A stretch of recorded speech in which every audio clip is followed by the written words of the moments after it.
Welcome, and thank you so much for tuning in to another episode of Thank You to 10, a podcast where we do a deep dive and breakdown on the local theater arts scene in San Antonio, Texas, aka the 2N, aka the 210. I'm your host, local actress and art freak, Julie Pope, and today I'm going to describe my first experience when it came to my first show outside of high school in San Antonio, Texas.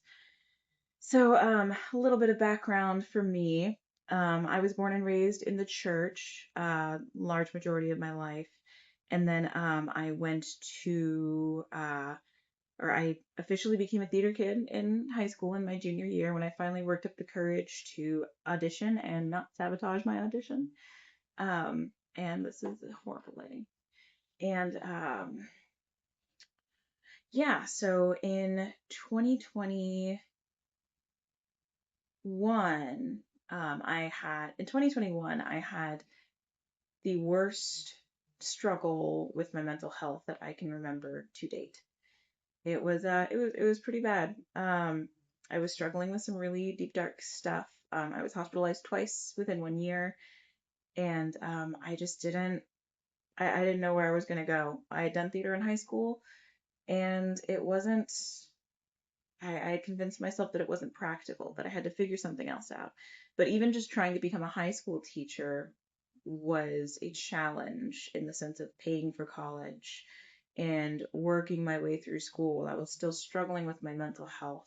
And I was working so hard to be practical and telling myself that there were only such and so justifiable ways to live my life. I mean, at the age of like 19, 20, and then, of course, the pandemic hit.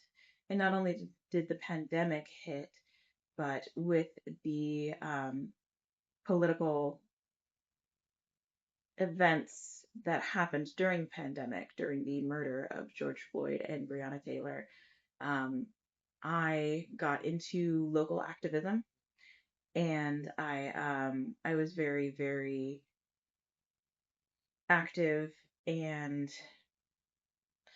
I was very, very involved in that scene.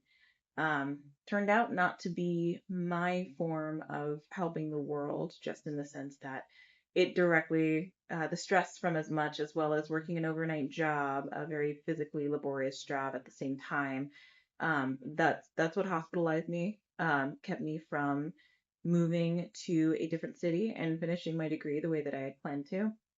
I also wiped out my life savings at that point, which wasn't a lot, like $5,000, but like it kept me from completing that move.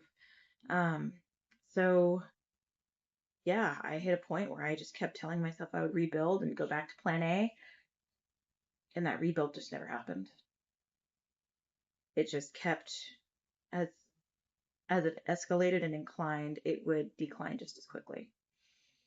And I found myself worse than stuck. I found myself sinking. So in 2021, my closest circle of friends, which wasn't very large, both online and in person, kind of hit their limit. I didn't realize how heavily I was relying on them at the time. But, I mean, rightfully so in hitting their limit, in that what I was struggling with was, it felt like a bottomless pit. There was never any resolution. Um, so, at one point, I just kind of, in all my struggles, asked myself, is there anything that seems dumb but obvious that I haven't tried yet to enjoy my life some more? I thought back to community college and I thought back to high school. Community college, I was never in any shows, but I was still around all the theater kids. And in high school, that was like my first time having a like large social group. And I thought, why not shoot my shot? So the very first show I was cast in outside of high school was The Little Mermaid when the Woodlawn Theater did it in 2022. and it was a great time. I was cast as Andrina, one of Ariel's six sisters, one of the Mer sisters, and I was cast as the understudy for Sebastian, which it sounds strange, but that was like a teenage dream come true for me. I mean, shoot, what girl doesn't want to be Ariel, right? But back before the Halle Bailey casting, I had never conceived of myself as someone that could be cast as Ariel, right? Um, and just for my personality and the things like kind of what I brought to the table at the time, in high school at the very least, I had like, I literally dreamt about being Sebastian. Didn't happen. But this time I didn't even expect it. I wasn't even called back actually.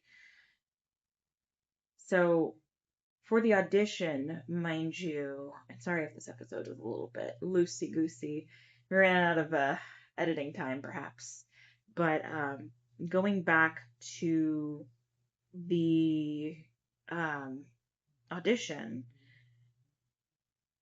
I think it's important to note sort of how I structured my audition, referencing episode 3, I believe it was, in building things. So the Woodlawn season, that season, and I wasn't as carefully curated, but it was The Little Mermaid, um, The Color Purple, I believe A Chorus Line, and White Christmas. I didn't really know anything about White Christmas. Sue me, I'm not the biggest Golden Age fan. I think they could be quite charming, but I'm just not. It's not my cup of tea in the sense of like life changing. I think that a lot of shows back then were meant to entertain. Um, there you can find meaning in them, and they do have some meaning, but it's very like, you know, 50s, 60s television special, wrap it up at the end of the day, give a moralistic story to send someone home with. It's not like they don't often have much. I mind you, and I'm saying often. They don't often have much to say about the greater structure of like society or like the meaning of being human. And maybe I'm expecting a little too much out of my musicals in judging them in that capacity, but I know for me personally, those are the ones that really move me. And I think that musical theater is theater in general, but especially musical theater, is at its height and at its peak when it's not as focused on the old razzle dazzle and it's more focused on what it has to say, because I think that it undersells itself in how powerful music and lyricism can really be. They're not just fun and eye catching, and really, really hard to do while dancing and acting. Um, they are, it's like using every expression possible to communicate something meaningful about the human experience. That is the stuff that moves me. And I say that continuing on the vein of, a real Disney.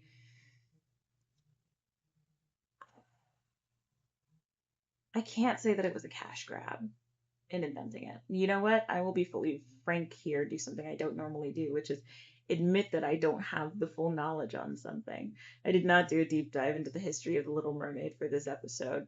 I guess because I wanted to focus on my experience. But speaking on Disney musicals, I actually really like them. I like almost every stage version of a Disney movie, because what they tend to do, because musicals are longer, is they expand upon like the breadth of the character. I also like that, I mean, now anything's game, but back before Halle Bailey's casting in the live action remake, and mind you, some people would still argue that this is like the rule. Back before then, it's like you had someone that looked like Ariel being Ariel in the cartoon, right? And I mean, on Broadway too, it was much this way. You see a lot of Ariel replica lookalikes, like movie to stage, right? But like, I think everybody should know that these opportunities exploding for people of color and people of different sizes and shapes playing like known lead roles, that started in the theater, baby. So like, if you felt heard even if you didn't like I'm not a fan of the live action remakes. I think that those are, I can say fully and forcefully, those are cash grabs. Um, I don't think that they're ever well done. I was happy about the casting. I love Halle Bailey, and I think that she's actually a perfect choice. Um, her vocals really, really match that like strength and clarity that Ariel's singing voice had in the original movie in the 1989 film. But like as a whole, like the movie didn't need to happen, and like it didn't bring much of anything new to the table except we got a black Ariel. So all of that being said, but what something I do really, really love about the stage versions of these shows and stories that like to us feel tale as old as time, but like in the history of everything are like quite new. Like you think about operas that are still going on, and you're like, this is like newfangled stuff. Like this was made in like the 20th the 20th century, you know. But I like that anyone can kind of play anything, and what that does, especially in a country like the United States of America, where what you're born as says more than it means. Um, it opens the opportunities to how we can conceive of one another, right? And I won't do a whole sociological deep dive onto that, but like I will say, I felt different about myself. It's not just representation matters because we want to see ourselves. I don't even really like the phrase representation matters because it does feel like a checkbox. It feels meaningless and it feels performative. But allowing, paying someone who does not traditionally look like the the traditional typecast of like white or like thin or even assigned female at birth, in some circumstances, to portray iconic roles that we conceive of breaks the rigidity that we have in the American conscience or consciousness, excuse me, where we're like, oh, it's subconscious programming. How many of you have heard the idea that like much of what we consider attractive is culturally developed? It's true. There are some scientific things like we can kind of look at, like facial symmetry, general physical fitness and ability, um, but like the whole Helen of Troy debate, right? It's so funny to watch non-artists explode because they can't conceive of, I just had a realization actually. They can't conceive of like someone breaking that archetype. Because in y'all's head, to theater people, it's like for years we had like white Ariels, right, on Broadway. And they were all fantastic. They were all incredible and gorgeous and wonderful, right? But like we get used to, or like Disney Parks performers get used to, like some weeks Ariel might have a bit of a bigger nose. Some weeks Ariel's lips might actually be a little fuller than the ladies in the cartoons. Some weeks Ariel has abs and some weeks she doesn't. Like, you know what I mean? Like, and especially getting to know the actor behind it, you're used to it being not an exact replica. And in the tradition of performance as well, um, I mean, shoot, look at like the concept of pants rolls. Pants rolls are when in the opera you have a female performer perform as usually a young man. Like, yeah, I'm gonna butcher the pronunciations, and then my vocal teacher slash friend is going to kill me through the screen. So, like in The Marriage of Figaro, um, the role of Carabino. Katie, if you're watching this, please don't kill me. The role of Carabino is usually played by a woman, even though he is supposed to be a young boy. We all suspend our disbelief. From the days of Shakespeare, you had actual men performing as women, and not always in a drag kind of, oh, I'm a woman, Mickey Mouse voice kind of way, but like But like straightforward. I mean, shoot, like Shakespeare's days, you had a lot of like serious female roles as well as like comic ones, right?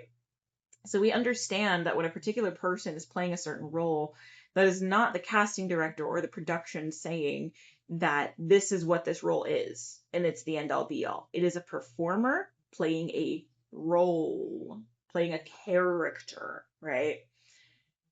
When an actress plays Ariel, we don't think she's literally a mermaid, right? Like she doesn't literally become the character.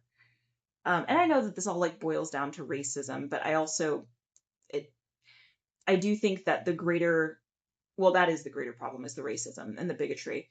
But like the logic that they try to argue by, including folks that aren't consciously racist people, like they would not say something out loud like that. They're like, I'm not racist, it's just inaccurate and it's erasing history. It's not erasing history because we know the history. No one is deleting the original Little Mermaid and filling in the cells to make her dark, right? To make her black. Um, this is just an actress playing a role that she's actually really well suited for. And casting stunt, maybe, but it worked. And ultimately, it's kind of like the debate. There's been like an ongoing ethical debate on Hamilton. Um, like whether it's right from multiple perspectives to for Lin-Manuel Miranda to have asked, particularly for actors of color, to play the founding fathers, right? And like the women involved in their lives. When historically these were all white people, and then on top of that, the majority of them were slave owners. I have a lot to say about that. The biggest thing is like, please don't assume that the actors don't have agency. Daveed Diggs is one of the most pro-black actors that I've ever seen grace Broadway, and continues to be one of the most pro-black actors that is famous. And he played Thomas effing Jefferson. I know Christopher Jackson even said that he felt like it was kind of his way of like sticking it to them, saying, well, now this great country that y'all made, we are now a part of it because we helped build it. So we also get to tell your story that you shoved down our throats. I kind of agree with that. So I think it's kind of like that as well, where people are like, it's dishonest. People are going to think, no, babes, no one is going to let you forget that slavery happened, or racism for that matter. Like, I don't think it's genuinely concerned about erasing history. I think there's such a thing as disrespecting history, right? Um, but even having like, for everyone responding to the whole Helen of Troy debacle and saying like, oh well, I can't wait until, I can't think of a white actress. Give me a second. People saying things like, I can't wait until Ryan Gosling plays Malcolm X. Okay, first and foremost, y'all been doing that for a long time. Like, it only became like not okay in like maybe the 90s, if even that. I mean, not even the 90s, really. Like the aughts, maybe, is when y'all settled down with like white folks. Not even, actually. There were still white people playing like Egyptians back then. Y'all have been doing it for a long, long time. Do you know how many white people went in blackface to play Othello? So, first of all, don't even come at me with that. Second of all, if y'all chose to continue your very beloved tradition of like playing a race that you're not, um, like do it. I don't think it would be good. It's like with like Helen of Troy, right?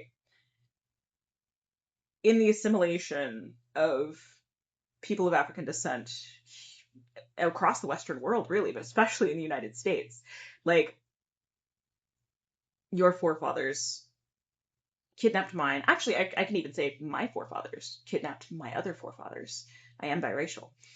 And, well, kidnapped, bought, under false pretenses, and then brought them to this country, and then while like making them work like dogs and like literally working them to death and doing unspeakable horrible things to human beings, for like centuries, into the extensive history of black oppression. One of the main things was forcing us to learn white culture, white history.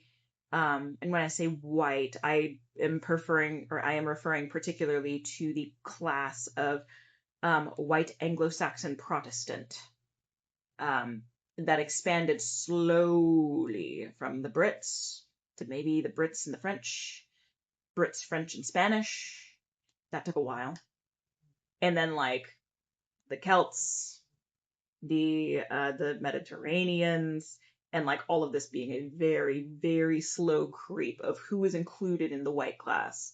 So like finally, or not finally, all this time though, y'all wanted not y'all.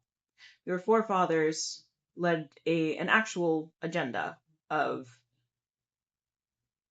making us live the way that you did, just without the comfort and all of the work and pain, right?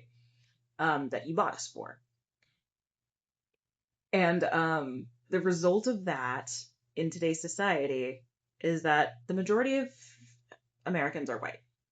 And we learned largely, for the vast majority of our education, about the white figures that like made this country in a political sense.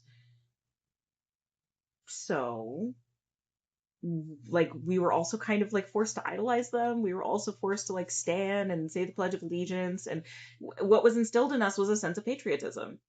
Um, it's a little dissonant, as you can see by like everything, because we get older and we kind of realize how dissonant the Constitution has always been since it was written by slave owners talking about human freedom.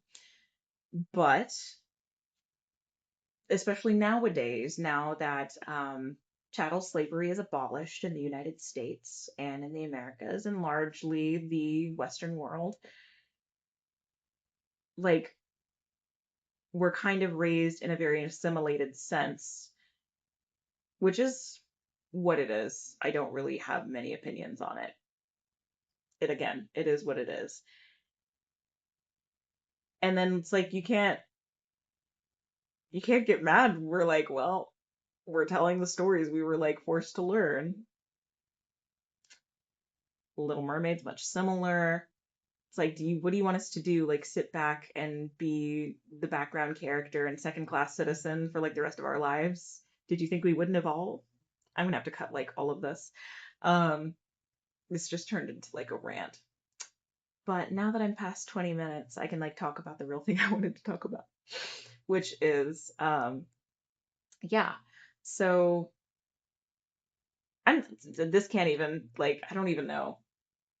This was supposed to be about my first theater experience, and then I just popped off politically. I'm so sorry.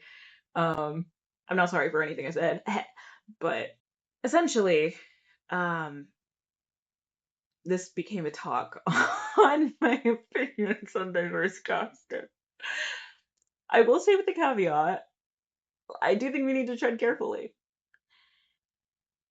I think unless you're doing it tongue in cheek or for a specific narrative purpose, like you do have to be careful about like we don't want like a black person playing Hitler or like a black person playing Snape. You know what I mean? Um, not just because black shouldn't be bad, but I mean look at Clark, Backroom's Clark, bro. Best thing that ever happened to Hollywood. Why do we even make any more movies? But like more because it doesn't feel like it's culturally conscious, you know? So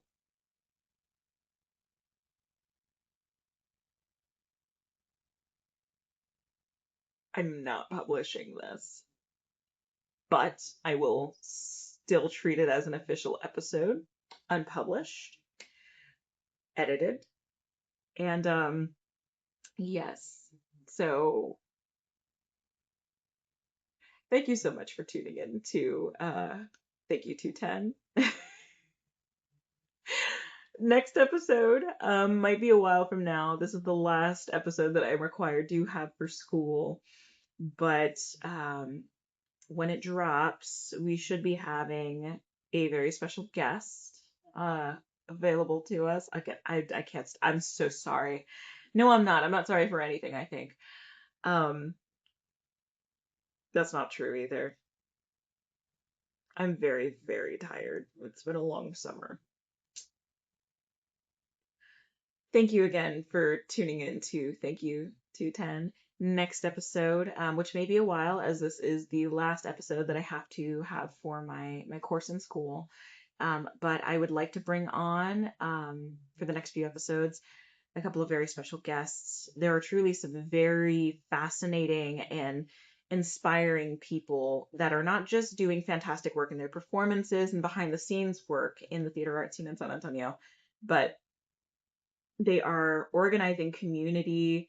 They are showing up for one another. They are building things that are a benefit to San Antonio as a whole, and I really would love to put the spotlight on them.